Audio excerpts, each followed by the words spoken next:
मैदे की सबसे उपयोगी रेसिपी आपके सामने है, इसीलिए आंतों में जाके चिपकेगा।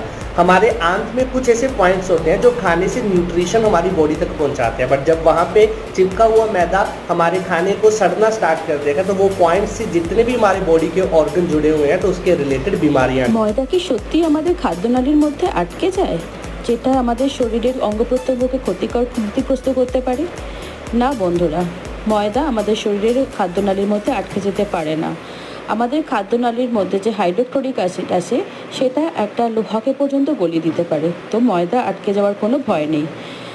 ময়দা কি তবে অস্বাস্থ্যকর? না বন্ধুরা, ময়দা যতটা আমরা ভাবি ততটা অস্বাস্থ্যকর নয়। চলুন জেনে নেওয়া যাক ময়দা কী থেকে তৈরি হয়।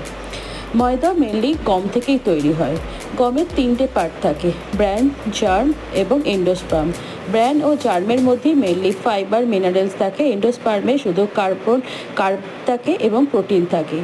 তো ময়দাকে, এন্ডোস্পার্মটাকে পেশাই করে যেটা পাওয়া যায় সেটাই হচ্ছে ময়দা।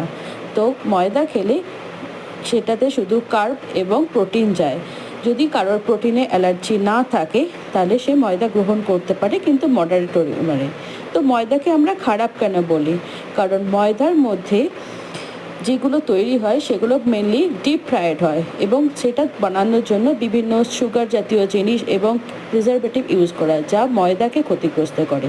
তো ময়দা ব্যবহার করতে হলে তার সঙ্গে ফাইবার রিচ ফুড ব্যবহার করুন, তাহলে সেটা ভালো হবে।